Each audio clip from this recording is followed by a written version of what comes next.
Para responder estas preguntas tenemos como contexto un fragmento del Elogio de la Locura de Erasmo de Rotterdam, que fue publicado en 1990. No significa que Erasmo sea de estas fechas. De hecho, Erasmo de Rotterdam fue un sacerdote católico neerlandés, es decir, de Países Bajos, lo que equivocadamente llamamos Holanda, Países Bajos.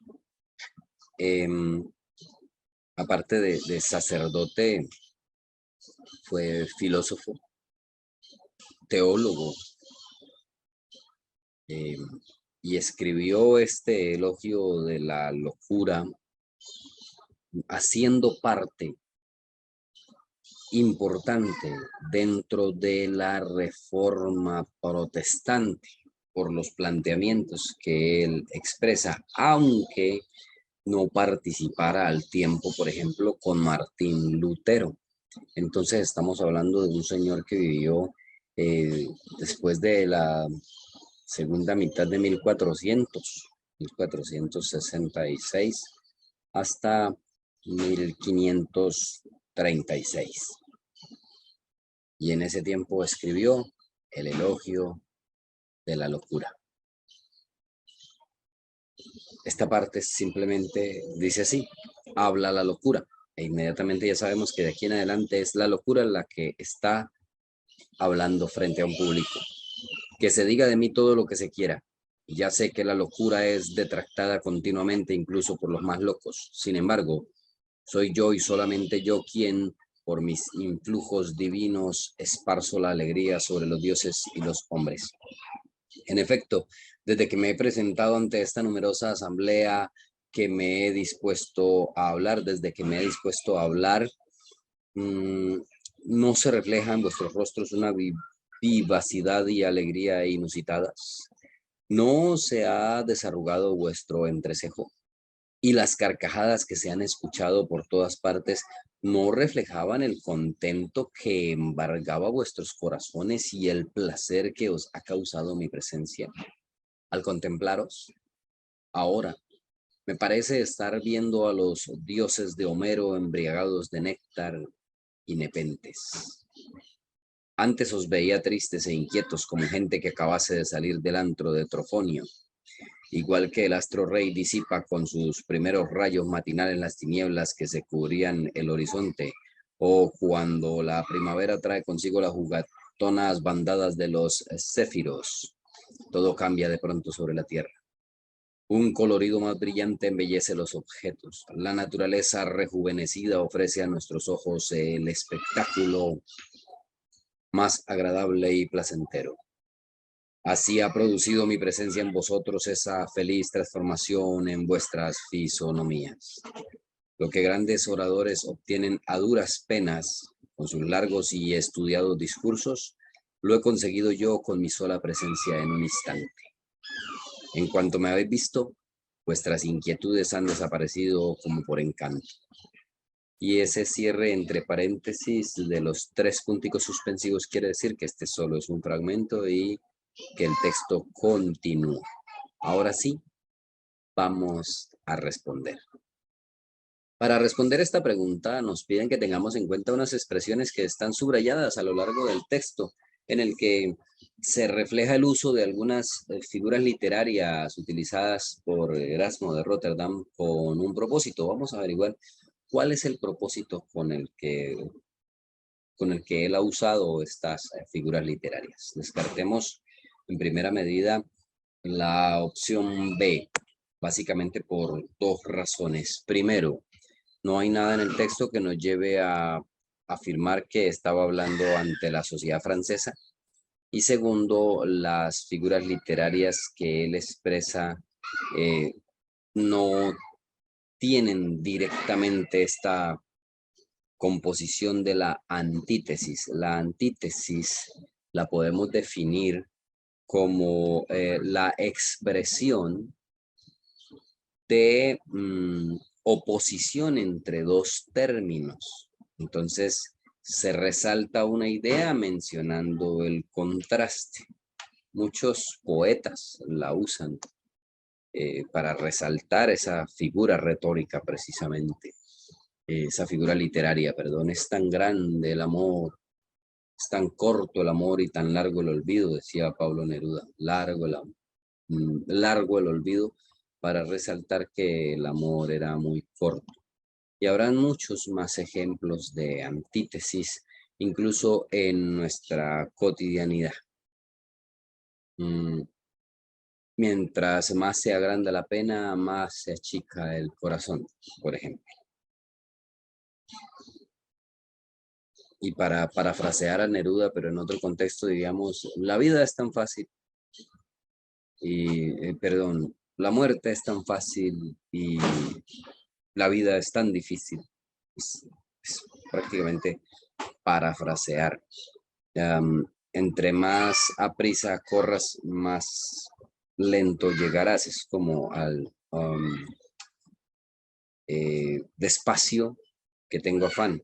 Cosas así. Eso es la famosa antítesis, como ven en las palabras, en las frases subrayadas. No se ve la antítesis. ¿Cómo vamos a tener que descartar la opción A? Dice que el propósito de Erasmo de Rotterdam es embellecer el texto con figuras literarias retóricas como pleonasmo, metáfora e hiperbatón. Entonces, por pleonasmo, pues tenemos esas figuras retóricas de redundancia. La figura literaria de redundancia para hacer énfasis en algo, como por ejemplo, algo muy usado por todos, requisito indispensable. Si es un requisito es porque es indispensable. Cada que escuchamos esa expresión, estamos escuchando un pleonasmo, subir para arriba, bajar para abajo. Así, llover agua, requisito indispensable. En fin, lapso de tiempo. Un lapso es una medida de tiempo. Y hay muchos más. No se ve aquí entonces ya por este lado el pleonasmo. La metáfora, que básicamente se refiere a la expresión de una idea por medio de otro concepto que se le asemeja, que se le parece, ¿verdad? Aquí en la metáfora, entonces, intentamos darle un significado distinto al que tendría una expresión de manera literal. Por eso, cuando estamos hablando de las metáforas, estamos haciendo una alusión. En vez de decir que alguien está siendo vigilado, decimos lo tienen bajo la lupa, ¿no? En vez de decir, por ejemplo, este espacio es muy bonito, decimos este lugar es un paraíso, ¿no? Tan lindo mi primo que me hizo un favor, ay, mi primo es un sol, ¿sí? En vez de decir, este muchacho está joven, decimos, está en la primavera de su vida. En vez de decir, yo no tengo nada que ver, digo, yo tengo las manos limpias. Y así sucesivamente estaríamos hablando de metáforas. En las expresiones subrayadas tampoco encontramos directamente esas metáforas. Por eso también podemos descartar esto, sin que hayamos hablado del hiperbatón, que no es más que desorganizar el orden sintáctico de las palabras. Ese es el hiperbatón. Básicamente no diríamos el perro negro, sino el negro perro. Me quedé contemplando la luna toda la noche. Me quedé la luna contemplando la noche entera, noche toda. Ese es hiperbatón y no se ve tampoco el propósito de Rotterdam para embellecer el texto. Entre la C y la D, nos dicen que en la C se está generando la imitación de su propio estilo, utilizando la mezcla de comparaciones entre elementos de la comedia y la tragedia. Pues bien, si vamos a las expresiones, nos damos cuenta que no están haciendo esa comparación entre comedia y tragedia que pertenecerían a los géneros literarios propios de los tiempos cuando escribió Erasmo de Rotterdam el elogio de la locura. Pero aquí no se ve esa comparación entre comedia y tragedia y por eso lo tenemos que descartar. Así que la respuesta correcta es la D, por descarte, pero hay que confirmarla.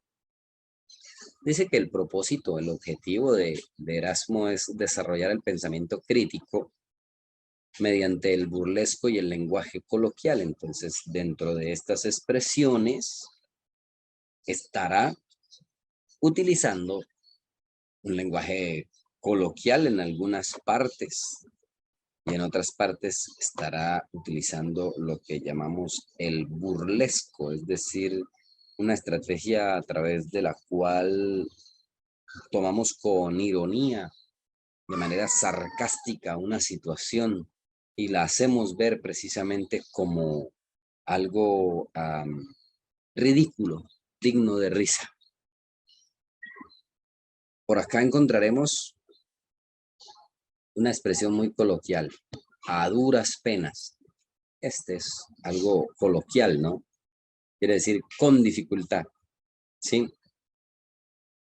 Y la parte del burlesco está durante todo el texto expresándose en estas frases subrayadas. Ya sé que la locura es detractada continuamente, incluso por los más locos. Hasta los locos critican la locura. ¿Ven? Yo esparzo alegría sobre dioses y hombres. Esto es burlesco para la época. De esta manera, podemos afirmar que el propósito de Erasmo de Rotterdam es desarrollar su crítica utilizando el burlesco y el lenguaje coloquial. Si marcaste la opción D, marcaste la respuesta correcta.